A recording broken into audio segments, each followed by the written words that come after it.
cryptocurrencies. We've seen so many collapses, such shocking developments in the crypto world. Hello crypto community, welcome back crypto currency के एक नए video में। कैसे हैं आप सब? मैं उम्मीद करती हूं कि आप लोग बहुत अच्छे होंगे। गाइज, आज का ताजा खबर, जैसा कि वीडियो के इनिशियल में जो आप एक क्लिप देखे उससे आपको ये तो आइडिया लग गया होगा कि फिर से अपनी finance minister Nirmala Sitharaman ji crypto regulation को लेकर कुछ बात की है। लेकिन मुद्दे की बात यह है कि ये डिस्कशन किसके सामने हुआ है, कहां पे हुआ है और क्या हुआ है, तो वही चीज डिटेल में इस वीडियो हम लोग जानेंगे। लेकिन अगर आपको वीडियो पसंद आए और चैनल पे पहली बार आए तो वीडियो को लाइक करके चैनल को सब्सक्राइब करना मत भूलिएगा। तो गाइस, सबसे पहले हम लोग बात करते हैं कि अपनी फाइनेंस मिनिस्टर निर्मला सीतारमण जी जहां बैठी हैं वो है एक अमेरिकन थिंक टैंक ऑर्गेनाइजेशन जो कि वाशिंगटन डीसी में स्थित है। और ऐसे भी अभी स्प्रिंग मीटिंग में वाशिंगटन डीसी में होने वाली है जिसमें कि फाइनेंस मिनिस्टर पार्टिसिपेट करेगी, तो वहीं गई होंगी, तो ये सारे से डिस्कशन चल रहा है। और इस ऑर्गेनाइजेशन के नेम के बारे में बात करें तो इसका नेम है PIIE, मीन्स की Peterson institute of international economics. हालांकि इस ऑर्गेनाइजेशन को 2006 तक इंस्टीट्यूट ऑफ इंटरनेशनल इकोनॉमिक्स के नेम से जाना जाता था, लेकिन आज के डेट में इसके आगे पीटरसन लगा दिया गया है। हो सकता है मे बी जैसे अपने कंट्री में योगी जी हर एक मुस्लिम नेम का जितना भी रेलवे स्टेशन है, जगह है, उसको चेंज करके हिंदू में चेंज कर रहे हैं। देखिए, यहाँ पर हिंदू मुस्लिम बोल के मेरा धार्मिक मतलब कोई नहीं है, क्योंकि देखिए हम जो है ह्यूमैनिटी को मानते हैं, बस आपको बता रहे हैं कि क्या कैसे सिचुएशन चल रहा है। तो जिस तरीके से नेम चेंज कर रहे हैं तो इन लोगों को भी लगा होगा कि ये अमेरिकन ऑर्गेनाइजेशन है तो क्यों ना हम इसमें अमेरिकन नेम लगा दें, तो इसलिए पीटरसन लगा दिए होंगे। ऐसे ये जोक था या रियलिटी थोड़ा सा समझ लीजिएगा। तो अब बात करते हैं कि ये इंस्टीट्यूशन जो है करती क्या है एग्जैक्टली। देखिए, PIIE ऑर्गेनाइजेशन जो है बेसिकली एक नॉन प्रॉफिटेबल इंडिपेंडेंट ऑर्गेनाइजेशन है। मींस ना तो ये किसी से प्रॉफिट कमाती है, ना तो किसी ऊपर ये डिपेंड करती है। इनका क्या काम है कि ये डेडिकेट है ह्यूमन वेलफेयर के लिए। जहां भी ग्लोबली कोई भी इकोनॉमिक का बात आता है, किससे कुछ कंट्री को जो है इफेक्ट हो सकता है, तो वहां पर एक्सपर्ट एनालिसिस के द्वारा और प्रैक्टिकल पॉलिसी के द्वारा उसका सॉल्यूशन लाने की काम करती है। तो अभी पूरे वर्ल्ड में जो है सबसे बड़ा प्रॉब्लम इकोनॉमी को लेके क्रिप्टो ही इन लोगों को समझ में आ रहा है, तो इसलिए ये जो है डिस्कशन वहां पे चल रही है। तो क्या डिस्कशन है, पहले खुद ही जो निर्मला सीतारमण जी और PIIE इंस्टीट्यूशन के बीच हुआ है उसके बारे में हम लोग सुन लेते हैं। लेकिन ये जो है लेक्चर इंग्लिश में है, तो हम रहे इंडियन, तो कुछ लोगों को यहाँ पे प्रॉब्लम हो जाती है, लेकिन उनका भी ये अधिकार बनता है कि अगर क्रिप्टो इंडस्ट्री में है तो वर्ल्ड वाइड या इंडिया में क्या हो रहा है वो इजी तरीके से समझ सके। इसलिए हम ये वीडियो बना रहे हैं। पहले उनका इंग्लिश लेक्चर सुन लीजिए, देन आपको हिंदी में पूरा एक्सप्लेन कर देंगे ताकि सारे मैटर आपको भी जानकारी हो सके। लेकिन उससे पहले एक चीज आपको बताना चाहेंगे कि इस चैनल पे हर एक दिन मीन्स की हर एक वीडियो में आप लोगों के लिए क्रिप्टो रिवॉर्ड रहता है। इसमें free and unlimited reward earn कर सकते हैं। करना कुछ भी नहीं होता, सिंपली आप वीडियो पे कमेंट करेंगे और इस वीडियो का सबसे पहला कमेंट आपका कमेंट बन जाएगा, तो आप बन जाओगे विनर। देन आपके कमेंट में हम कांग्रेचुलेशन लिख देंगे और आप मुझे इंस्टाग्राम पे मैसेज करिएगा और आपको कुछ स्क्रीनशॉट हम सेंड करने बोलेंगे, आप सेंड कर दीजिएगा।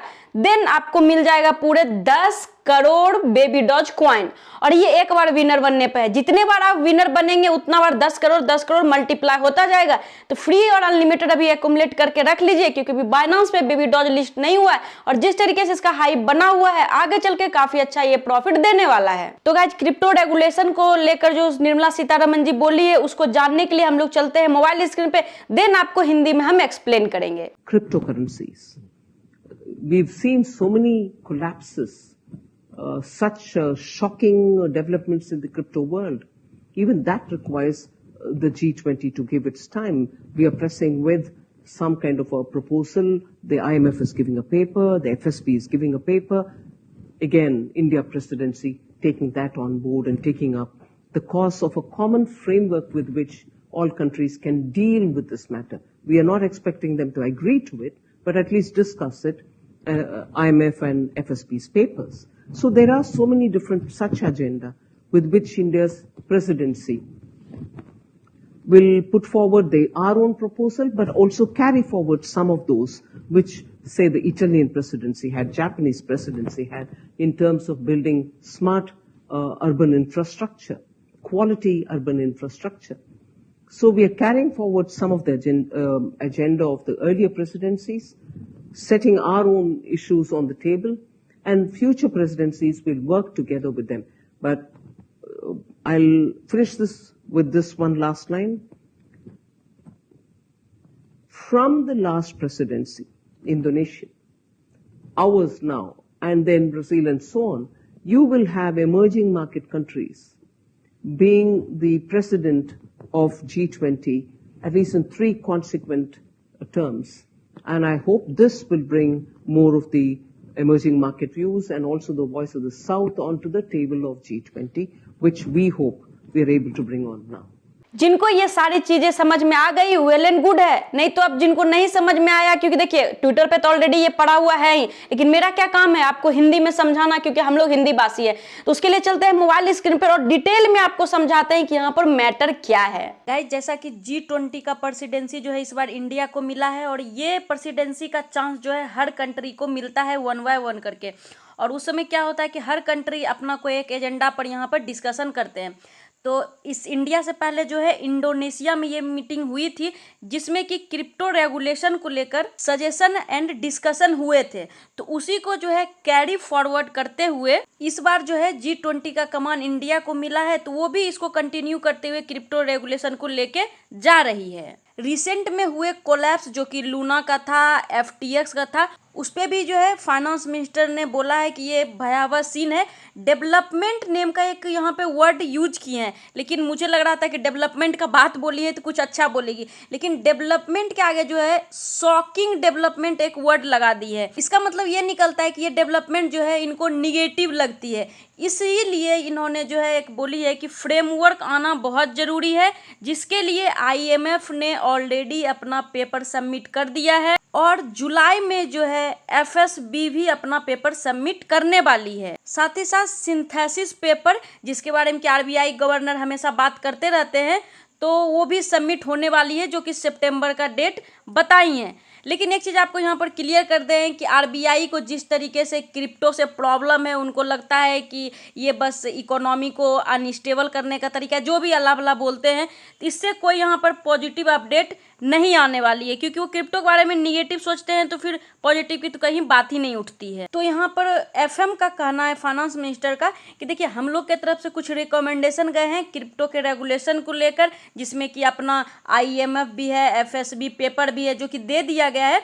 तो उसको हम सारे कंट्री को जो है समझना चाहिए, एक बार रीड करना चाहिए। देखिए अपने घर में ही 10 लोग हैं, सारे लोग एक चीज़ के लिए कमिट नहीं होते, नहीं मानते हैं। उसी तरीके से आई थिंक कि यहाँ भी हो रहा है, जिसके कारण से यहाँ पर FM बोल रही है कि जो भी IMF और FSB पेपर दिए गए हैं, उसको एक बार ना सारे कंट्री को हम लोग को देखना चाहिए। ये जरूरी नहीं है कि सारे कंट्री जो है इस पर एग्री करेंगे, बट यहाँ से कुछ जो है एक सॉल्यूशन निकल सकता है, ऐसा यहाँ पर अपनी फाइनेंस मिनिस्टर का कहना है। तो जिस तरीके से इंडिया में क्रिप्टो को लेकर यहाँ पर रूल रेगुलेशन को लेकर रवैया रहा है, उससे आने वाले टाइम के अंदर हमें पता चलेगा कि क्या कुछ होगा। लेकिन यहाँ पर जो है hard he rule and regulation देखने को मिल सकता है, क्योंकि अभी तक जो है ऐसा ही देखने को मिला है।